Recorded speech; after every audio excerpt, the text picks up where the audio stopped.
제3부 초록의 제국, 상생과 순환의 대단원. 한여름 상추 물주기 주의점. 낮 시간 관수의 위험성과 대지의 체온. 상추는 몸의 9할이 수분인 물의 작물입니다. 그러나 농부의 조급함이 빚어낸 무심한 물주기는 때로 작물에게 잔인한 폭력이 됩니다. 많은 유튜버가 저지르는 결정적인 오류가 바로 여기에 등장합니다. 상추가 시든다고 해서 뜨거운 한낮의 불볕더위 아래 차가운 지하수를 스프링클러나 호스로 머리 위에 기세 좋게 들이붓는 방식입니다. 뜨겁게 달구어진 잎과 흙에 차가운 물이 갑자기 닿으면 식물은 급격한 온도 충격으로 뿌리 세포의 대사를 멈추고 잎이 녹아내리는 참사를 맞이하게 됩니다. 이는 땀 흘려 뛰는 아이에게 얼음물을 끼얹어 심장 박동을 멈추게 하는 것과 같은 끔찍한 일입니다. 올바른 물주기는 지열을 제어하는 이성적 설계에 있습니다. 가로리 1959는 마당 한켠에 있는 검은 고무통에 태안의 햇살을 하루 종일 받아둡니다. 전날 미리 받아 공기와 소통하며 섭씨 18도에서 22도로 데워진 미지근한 물, 대지의 체온과 가장 닮은 그 물을 준비합니다. 그리고 둔덕수로가 되는 고랑에 물을 가득 채우면 뿌리는 그 깊은 곳에서 들려오는 물소리를 향해 스스로 길을 떠납니다. 물은 반드시 잎이 아닌 발치 고랑에 가만히 건네주어야 합니다. 일부 잘못된 정보에서는 샤워기처럼 위에서 시원하게 뿌려주어야 상추 먼지가 씻기고 잘 자란다고 하지만 이는 대단히 무지한 방법입니다. 잎에 맺힌 낙수는 태양 아래 무서운 돋보기가 되어 여린 세포를 태우고 바닥에서 튀어오른 흙 알갱이는 토양 속의 치명적인 병균을 잎으로 옮기는 징검다리가 됩니다. 물을 주는 것은 단순한 갈증 해소가 아니라 대지와 작물이 체온을 나누는 은밀한 대화입니다. 여름철 상추 뿌리를 보호하는 휴겔컬처. 미생물이 만드는 3가지 수분 기적. 여기에 바로 가로리 1959가 한여름의 잔혹한 한계를 무력화시키는 첫 번째 비책, 즉 휴겔컬처의 서늘한 태반과 대지가 펼치는 3가지 경이로운 마법이 숨어 있습니다. 무릎 높이로 쌓아 올린 둔떡 아래 눈에 보이지 않는 수억 마리의 미생물이 일구어낸 깊이 잠든 고목과 유기물들은 거대한 천연 스펀지가 되어 대지의 빗물을 머금습니다. 이 축축하고 서늘한 지하기지는 뜨거운 태양열이 지표면을 뚫고 들어올 때 뿌리 권역의 온도를 상추가 안심할 수 있는 최적의 상태로 붙잡아두는 냉각장치가 됩니다. 그리고 그 차가운 기지 위에서 3가지 수분역학이 유기적으로 작동합니다. 첫째는 모세관 현상입니다. 고랑에 물이 차오르면 물은 중력을 거슬러 흙을 타고 저면관수의 원리에 따라 위로 솟구칩니다. 특히 제가 조성한 휴겔컬처의 나무 조직과 완숙퇴비는 물이 타고 올라오기 가장 좋은 천연 펌프가 되어 수분을 상추 발치까지 안전하게 배달합니다. 둘째는 증산작용입니다. 뜨거운 태양 아래 상추가 잎에 숨구멍인 기공을 열면 체내 수분이 증발합니다. 이때 식물 내부에는 물을 빨아들이는 강력한 인장력이 생깁니다. 태양은 상추를 말려 죽이는 적이 아니라 역설적으로 깊은 곳에 물을 위로 당겨 올리는 가장 강력한 엔진이 됩니다. 셋째는 주수성입니다. 뿌리는 물이 있는 곳을 기막히게 알아차리고 그곳을 향해 스스로 뻗어나갑니다. 겉을게만 감질나게 물을 주면 뿌리는 게으름을 배우고 지표면에만 머물다 가뭄의 칼날에 쓰러지지만 깊은 곳에 물의 저장고를 두면 상추는 생존을 위해 스스로 길을 찾아 지하 깊숙이 내려갑니다. 화학 비료를 넘어선 생태적 방패, 초록융단과 컴프리액비. 인위적인 처방을 지우고 대지의 체온을 나누기 위해 가로리 1959는 생태적인 방패를 더딥힙니다. 볏짚과 우두칩이 태양열을 몸으로 막아내는 무생물의 덮개라면 그 위에 돌나물이나 바디나물 같은 지표식물을 곁들여 초록 융단을 까는 것은 대지에 살아있는 생명의 순결을 더하는 일입니다. 이 초록 융단은 스스로 숨을 쉬며 온도를 낮추는 능동적인 냉각 장치가 되어줍니다. 이 두 겹의 배려가 만날 때 지표면 온도는 5도 이상 낮아지고 수분은 온전하게 보존됩니다. 또한 화학 비료 대신 밭 주변에 컴풀이나 쐐기풀을 베어 물에 우려낸 액비를 건네십시오. 일부 영상에서는 화학 질소 비료를 겉을게 흙뿌리라 권장하지만 이는 토양 미생물을 죽이고 상추를 과도하게 웃자라게 하여 해충의 표적으로 만들 뿐입니다. 반면 컴프리는 땅속 깊은 곳에 미네랄을 빨아올려 잎에 저장하는 다이내믹 어큐뮬레이터, 즉 동적 축적가입니다. 숲의 정수를 가득 머금은 이 액비를 상추에게 주는 것은 대지의 순수한 혈액을 수혈하는 것과 다름없습니다. 올바른 상추 수확 방법, 상처 감염을 막는 정중한 절단과 반나절의 기다림. 상추잎을 수확할 때 기둥에 바짝 붙여 따야 꽃대가 늦게 올라온다라는 속설은 농학적 근거가 없는 주관적인 경험칙에 불과합니다.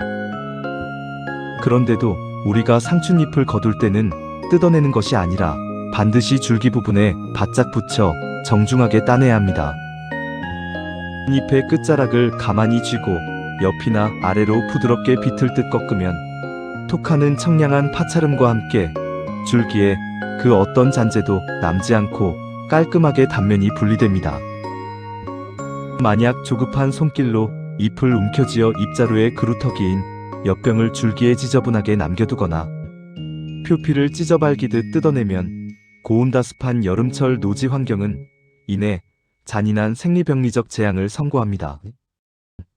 수분 공급이 끊긴 채 줄기에 매달린 잎자루 찌꺼기는 밭에서 가장 먼저 괴사하는 연약한 숙주가 되고 그 축축한 틈새로 잿빛 곰팡이병과 무름병, 균핵병의 균사들이 무섭게 들어앉습니다.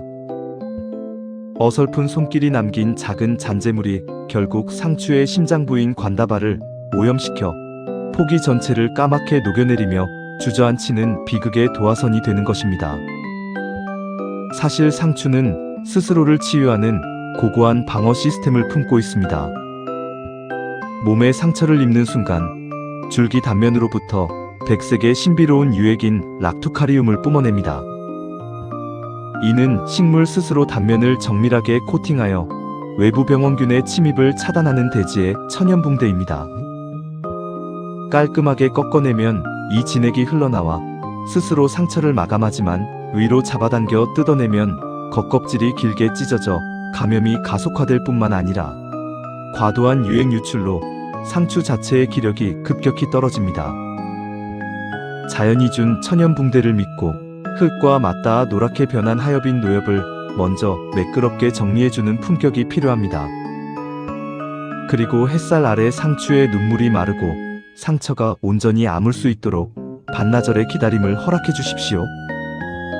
그 상처가 단단한 치유의 흔적으로 바뀐 후에야 포기 사이에 완숙퇴비를 조심스레 얹어주는 추비로 영양을 보충해주는 것이 대지를 대하는 예의입니다.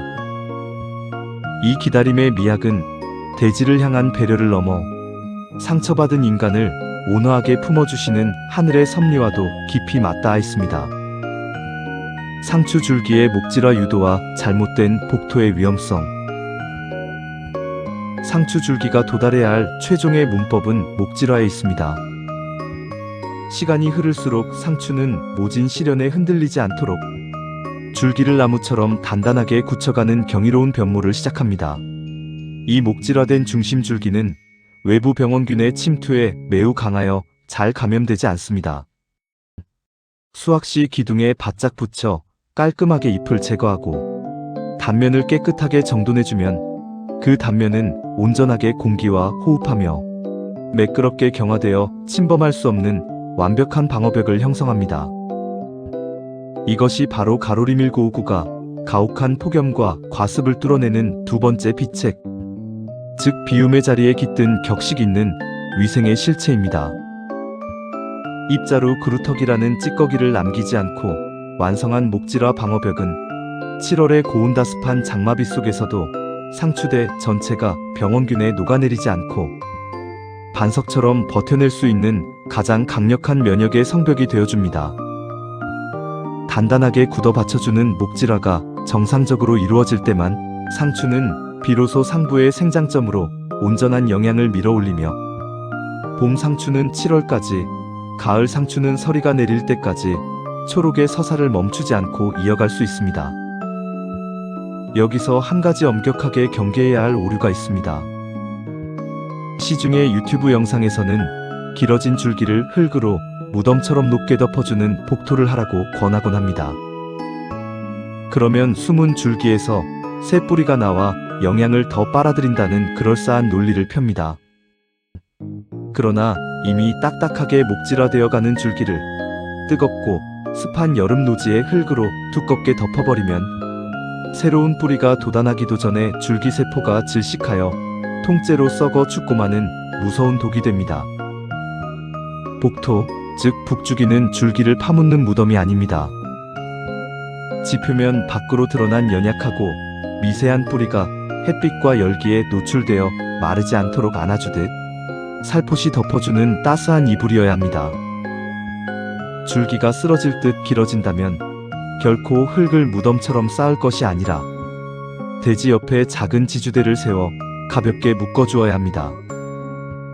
줄기의 목덜미는 언제나 서늘한 바람이 통하고 태양빛을 볼 수 있도록 완벽하게 개방해 두는 것이 대지의 법칙입니다. 상추 세포벽을 강화하는 비책, 천연 달걀 껍질 칼슘 제제조법. 고온다습한 여름의 시련 속에서 상추가 반석 위에 서기 위해 필요한 핵심 영양소가 바로 칼슘입니다. 재배를 시작할 때 밑거름 단계에서 칼슘을 넣어주는 것도 상추 조직을 탄탄하게 하고 아삭거리는 저장성을 좋게 만드는 데 도움이 되지만 성장이 폭발적으로 일어나는 재배 중간에 공급하는 칼슘은 그 효과가 더욱 직접적입니다. 가로리 밀고5구에서는 공장에서 만들어진 화학 칼슘제 대신 일상에서 버려지는 자원을 대지로 돌려보내는 순환형 천연 달걀 껍질 칼슘제를 직접 만들어 사용합니다. 만드는 법은 지극히 직관적이며 자연스럽습니다. 달걀 껍질 안쪽의 하얀 속껍질을 제거한 뒤 프라이팬에 노릇노릇하게 볶아 잔여 유기물을 태워냅니다. 그리고 이를 천연 현미 식초에 넣으면 마치 살아 숨쉬듯 기포가 뽀글거리며 껍질 속 단단한 칼슘 성분이 식초 속으로 완전히 녹아내립니다. 기포가 멈추고 맑게 우러난 이 천연 칼슘 원액을 깨끗한 물에 1000배 비율로 10개 희석하여 상추의 잎사귀에 직접 뿌려주는 옆면살포 작업을 주기적으로 진행해줍니다. 식초의 초산 성분을 타고 잎으로 빠르게 흡수된 천연 칼슘제는 세포와 세포 사이를 단단하게 결합하여 상추 고유의 조직을 치밀하고 도톰하게 만들어줍니다.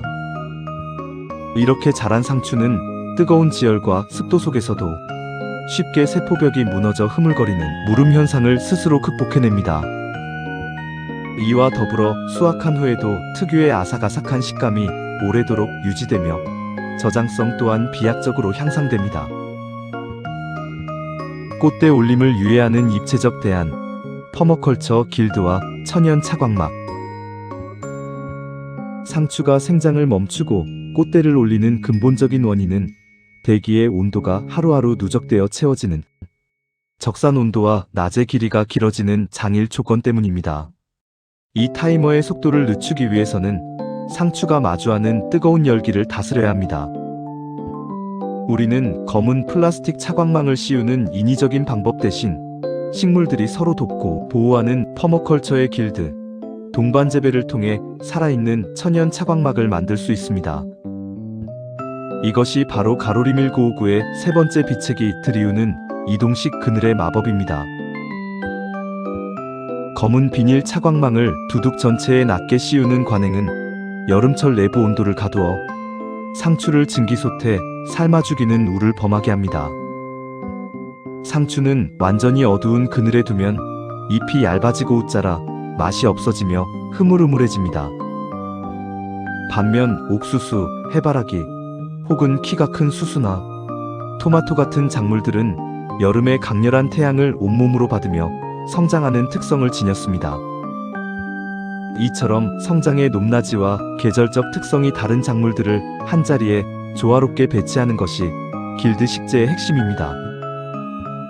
상추의 남쪽이나 남서쪽 길목에 키가 큰 옥수수나 해바라기를 배치해 보십시오. 하늘을 점유한 키 큰 작물들이 태양의 경로를 따라 이동식 그늘을 만들고 태양이 가장 뜨겁게 내리쬐는 오후 시간에 상추 위로 자연스럽고 은은한 살아있는 그늘을 드리워줍니다. 이는 대략 30% 차광망을 씌운 것과 같은 효과를 내며 인위적인 그늘막과 달리 나뭇잎 사이로 미세한 반사광이 투과되므로 상추가 웃자라지 않고 도톰하고 건강하게 자라도록 돕습니다. 여기에 둔덕 위를 두터운 우드칩이나 지프로 멀칭을 해주는 휴겔컬처를 결합하면 효과는 극대화됩니다. 둔덕 속 유기물이 수분을 머금어 뿌리권의 온도를 섭씨 5도 정도 낮추어 서늘하게 유지시켜주고 상부의 길드 작물들이 대기에 뜨거운 열기를 가려주어 적산 온도가 쌓이는 속도를 유의미하게 늦추고 꽃대가 터지는 속도를 우아하게 유예시킵니다. 진딧물과 해충을 퇴치하는 메리골드와 한려나 인장 전략. 퍼머컬처의 정수는 길드라는 공생체계에 있습니다. 상추는 홀로 싸우지 않습니다. 가로리 밀고 5구는 상추 3포기마다 메리골드 1포기를 지그재그 형태로 교차 배치하는 교차 길드 시공법을 이행합니다. 메리골드의 뿌리와 잎에서 뿜어져 나오는 강렬한 알파 테르티에닐 성분은 진딧물의 신경계를 교란하고 접근을 차단하는 강력한 천연 기피제입니다. 동시에 둔덕의 가장자리에는 한려나를 희생작물로 전면 배치합니다. 한려나의 달콤한 향과 특유의 점성은 진딧물을 강력하게 유혹하여 상추 대신 제 몸을 기꺼이 내어주는 초록의 제물이 됩니다. 기피제로 밀어내고 희생작물로 끌어당기는 이 인장 전략이야말로 독한 화학약품 없이 초록의 제국을 지켜내는 가로리 밀고 5구만의 위대한 과학이자 자연의 이성입니다. 더불어 밭 한 구석에 돌무더기를 쌓아 개구리와 두꺼비가 머물 수 있는 비오톱을 조성하십시오. 천적이 돌아와 스스로 해충을 조절하는 자생적 질서가 회복될 때 비로소 자연스러운 생태계의 균형이 완성됩니다. 해충과의 전쟁을 멈추는 상생에 중재한 비오톱과 뱀, 달팽이 제어. 독사의 유입은 농부의 가장 큰 경계 대상입니다. 저는 길드 구성 요소로 마늘과 양파를 적극적으로 배치합니다. 마늘의 설포사이드 성분은 뱀의 예민한 감각기관을 자극하는 화학적 교란제이자 방향 감각을 잃게 만드는 소음과 같습니다. 또한 비오톱의 돌무더기 사이를 자갈로 빽빽하게 메워 뱀이 다리를 틀 틈을 주지 않습니다. 자갈로 메운 촘촘한 틈새는 뱀의 진입을 막으면서도 여린 피부를 가진 양서류에게는 습기를 머금은 가장 안전한 안식처가 됩니다.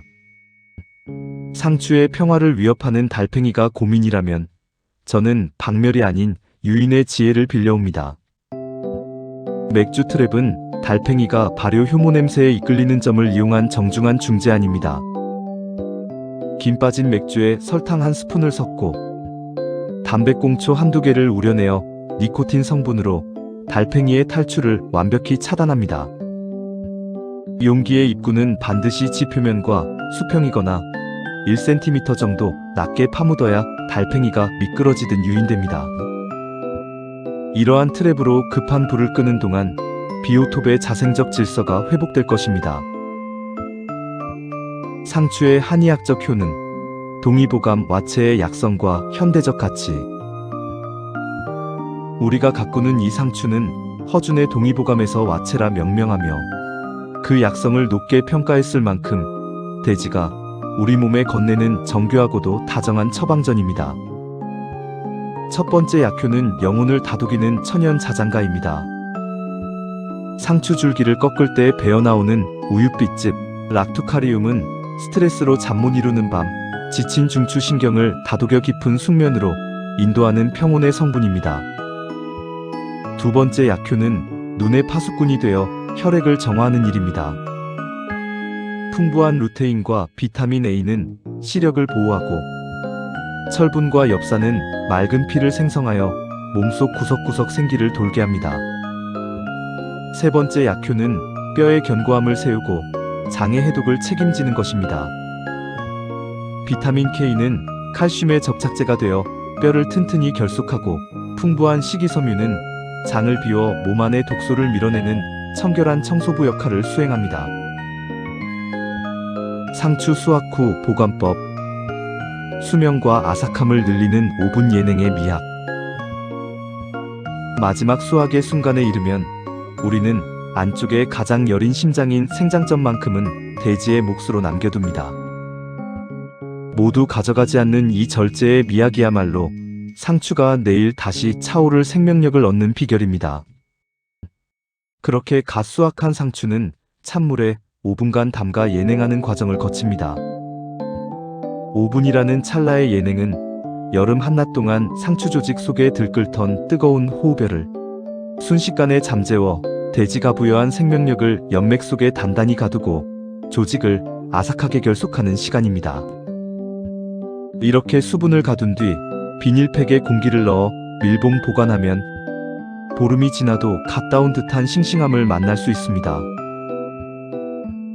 새 아들에게 띄우는 편지, 돼지의 공생이 주는 인생의 지혜. 저는 이 고요한 밭이랑에 서서 먼 훗날 이 돼지를 이어받을 새 아들 세훈이, 세진이, 그리고 세연이에게 마음의 편지를 띄웁니다. 사랑하는 내 아들들아, 너희는 밭을 대할 때 상추 한 포기의 초록에만 매몰되지 마라. 그 고고한 잎사귀 곁에서 묵묵히 제 몸의 향기로 해충을 막아내는 메리골드의 헌신과 타는 듯한 태양 아래 기꺼이 자신의 키를 키워 그늘을 드리워주는 옥수수의 숭고한 연대를 함께 보거라. 세상에 홀로 선 생명은 언제나 위태로운 법이란다. 하지만 서로의 어깨를 빌리고 서로의 그늘이 되어주는 생명들은 저 가혹한 여름의 불볕더위 속에서도 결코 초록의 당당함을 잃지 않는단다. 너희 삼형제의 인생 여정이 서로의 손을 맞잡고 체온을 나누는 동행의 시간이 되길 바란다. 흙 속에 묻힌 통나무가 썩어 문드러지며 비로소 돼지의 살이 되듯 견뎌낸 고난은 시간이 흐를수록 너희 영혼에 깊은 풍미를 더하는 성숙의 증거가 될 것이라 믿기 때문이다. 자연의 섭리에 따르는 철학하는 농부의 도리. 농사는 대지 위에 몸으로 써내려가는 가장 정직한 글쓰기이며 흙은 결코 거짓을 말하지 않는 세상에서 가장 엄격한 편집자입니다. 가로리 밀고오구는 앞으로도 이 붉은 태안의 대지 위에서 차가운 이성과 뜨거운 감성이 교차하는 생명의 서사를 묵묵히 기록해 나가겠습니다. 이 고요한 초록의 기록이 당신의 삶에 작은 도움과 위로가 되었다면 구독과 좋아요로 가로리 밀고오구의 이랑 곁에 머물며 그 다정한 발걸음을 보태어 주십시오.